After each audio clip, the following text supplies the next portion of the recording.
এবার আমার এটা হয়ে গেছে, কড়াটা আবার বসিয়ে দিচ্ছি।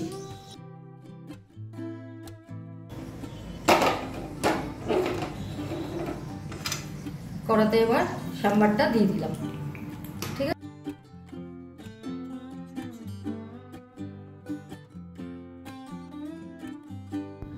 নমস্কার, আসান কুক ট্যুরে আপনাদের স্বাগত। এখন আমি মাছের লঙ্কা চেরা করছি। দেখুন কত সহজ অথচ সুস্বাদু। কিভাবে বানাচ্ছি দেখুন। এখন আমি গ্যাস জ্বেলে দিচ্ছি, কড়া বসিয়ে দিয়েছি। মাছের আইটেম করব একটা, তো তার জন্য আমি দিয়ে দিচ্ছি মাছ ভাজবো। দিয়ে দিচ্ছি কড়াতে সর্ষের তেল।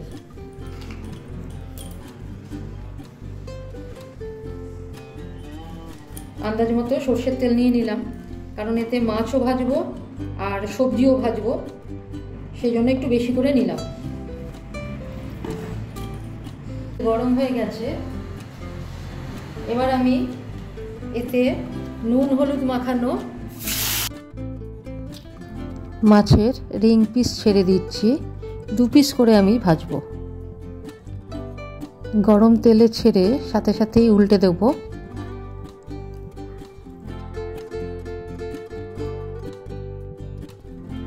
আমার মাছ ভাজা হয়ে গেছে।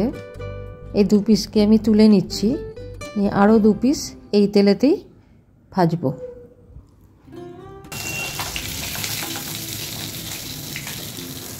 মাছ ভাজা যে যেরকম পছন্দ করেন, কম ভাজা বেশি ভাজা, সেটা আপনাদের নিজেদের উপর নির্ভর করছে। বাকি 2 পিস আবার দিয়ে দিচ্ছি, ভেজে নেব। এই মাছগুলো ভাজা হয়ে গেছে, এবারে আমি এগুলো তুলে নিচ্ছি। এই তেলেই দিয়ে দিচ্ছি 2টো তেজপাতা,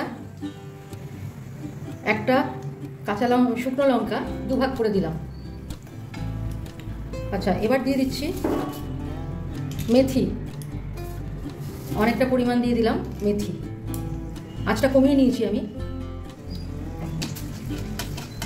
আচ্ছা, এবারে এতে দিয়ে দিচ্ছি আমি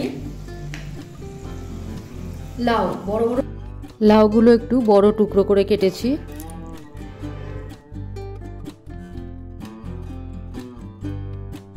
এবার এতে দিয়ে দিচ্ছি আন্দাজ মতো নুন, দিয়ে দিচ্ছি আন্দাজ মতো হলুদ। 2 মিনিট একটু ভাজবো ভালো করে। আর যেহেতু এতে নুন দিয়েছি, এখানে কিন্তু এবার লাউ থেকে জল ছাড়বে আর কি। হ্যাঁ, তো তার মধ্যে আমি এবার দিয়ে দেবো 3টে চেরা কাঁচা লঙ্কা।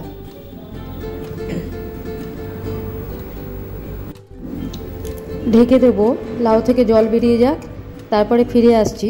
আর এবার এই বাটিতে 1 চামচ 1.5 চামচ আমি আটা নিয়ে নিচ্ছি, শুকনো আটা। আপনারা ইচ্ছে করলে ময়দা নিতে পারেন, কিন্তু যেহেতু এটা সাবেকি রান্না, পুরনো রান্না, তো এগুলোতে কিন্তু আটাই চলে। আপনাদের ইচ্ছা হলে ময়দা নিতে পারেন। এতে দিয়ে দিচ্ছি 1 বাটি মতো জল, 1 কাপ মতো জল নেবেন আপনারা। ব্যাস, গুলে নেবো এবার। এটা আগে থেকে গুলে রেডি করে রাখছি। 5 মিনিট পর ফিরে এলাম, লাউয়ের জল শুকিয়ে গেছে। এবার আমি এতে একটু দিয়ে দেবো টমেটো বাটা। আপনারা ইচ্ছা হলে নাও দিতে পারেন, বা টমেটো কুচি করে দিতে পারেন। একটু ভালো করে ভেজে নেব, যতক্ষণ না টমেটোর কাঁচা গন্ধ যাচ্ছে ততক্ষণ একটু ভেজে নেব। আচ্ছা, লাউ থেকে যে জল বেরিয়েছিল সেই জলে কিন্তু লাউ সিদ্ধ হয়নি, তাই জন্য আমাকে এবার জল দিতে হবে। দেখুন, যেহেতু এতে কোনো মশলা পড়ছে না, সেই জন্য আমি জলটাকে আর একটু শুকিয়ে নিচ্ছি, তারপরে জল ঢালবো। এবার আমি দিয়ে দিচ্ছি এতে পরিমাণ মতো জল।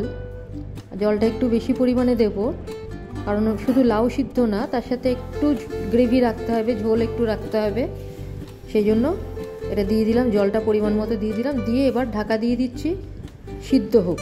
কিছুক্ষণ পর ফিরে আসছি। এটা ফুটে উঠেছে, এবার এতে দিয়ে দিচ্ছি ভাজা মাছগুলো।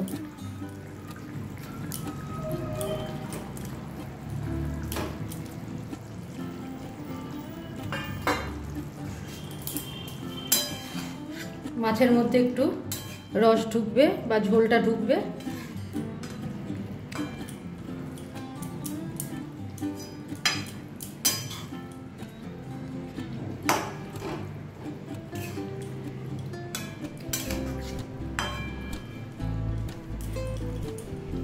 আবার ঢেকে দেবো, দিয়ে ফিরে আসছি। এবার দেখুন লাউগুলো আমার সিদ্ধ হয়ে গেছে। হ্যাঁ, একদম সুন্দর সিদ্ধ হয়ে গেছে। এবার আমি গ্যাসটাকে বন্ধ করে দিচ্ছি, কড়াটাকে নামিয়ে নেব। বন্ধ করে দিলাম গ্যাস। এবার আমি একটা হাতাতে একটু সর্ষের তেল নিয়ে নিয়েছি, গরম করছি।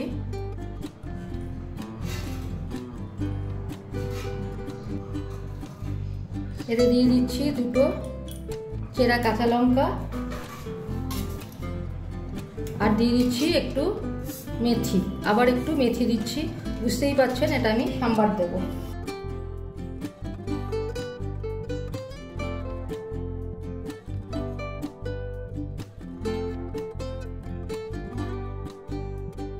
এই রান্নাতে দুবার কাঁচা লঙ্কা, দুবার মেথি পড়বে। আর লঙ্কাটা যেহেতু দুবার একটু বেশিই পড়ছে, তার থেকেই এর নাম মাছের লঙ্কা চেরা। এই রান্নাটাতে কিন্তু বড় ছোট যে কোনো মাছ নিতে পারেন, কিন্তু সেটা আঁশযুক্ত হতে হবে। আঁশহীন মাছ কিন্তু নিলে এটা হবে না। এবার আমার এটা হয়ে গেছে, কড়াটা আবার বসিয়ে দিচ্ছি।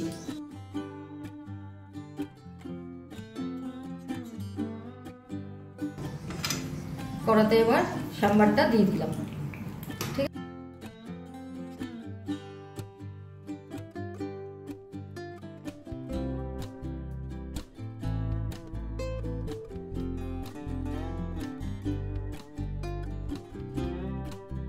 আছে, রান্না শেষ হয়ে এসছে, নামাবো। তার আগে ওই যে আটাটা গুলে রেখেছিলাম সেইটা এবার এতে দিয়ে দেবো, তাহলে গ্রেভিটা গাঢ় হবে।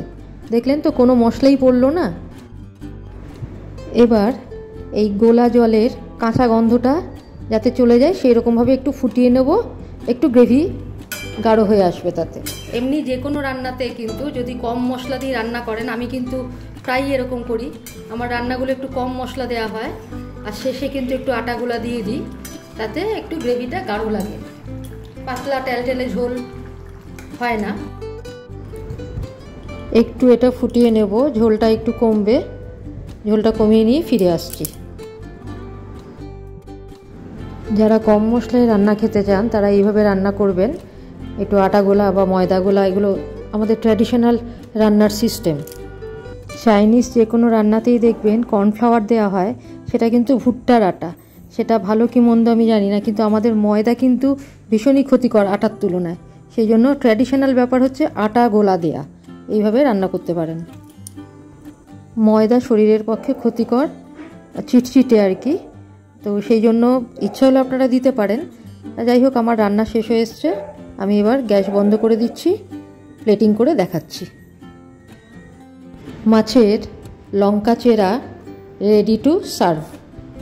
কত সহজ রান্না দেখুন, কোনো ঝামেলা নেই, শুধু লাউ দিয়ে আর মেথি দিয়ে রান্না, লঙ্কাটা একটু বেশি পড়ে আর কি। কত সুন্দর হয়েছে টেস্ট। আর একটা কথা বলি, যে উপরে না একটু ধনেপাতা ছড়িয়ে দিলে আরও ভালো লাগবে। হ্যাঁ, আমার কাছে ধনেপাতা ছিল না বলে আমি দিলাম না, কিন্তু আর ধনেপাতা তো এখন সারা বছর পাওয়া যায়, কিন্তু আমার বাড়িতে এখন নেই। উপরে ধনেপাতা ছড়িয়ে দেবেন। আজকের মতো রাখছি। নতুনদের জন্য বলছি, খুবই সহজ রান্না, কোনো মশলা বাটাবাটি কিচ্ছু ঝামেলা নেই। অবশ্যই করবেন, বাড়িতে সবাইকে খাইয়ে তাক লাগিয়ে দেবেন, এত সুন্দর এটা টেস্ট হয়। হ্যাঁ, তো আজকের মতো এখানে রাখছি, পরে অন্য কিছু নিয়ে ফিরে আসছি। যদি রান্নাটা করেন কেমন হলো সেটা কমেন্টে অবশ্যই জানাবেন। লাইক, শেয়ার, সাবস্ক্রাইব করতে ভুলবেন না। ধন্যবাদ।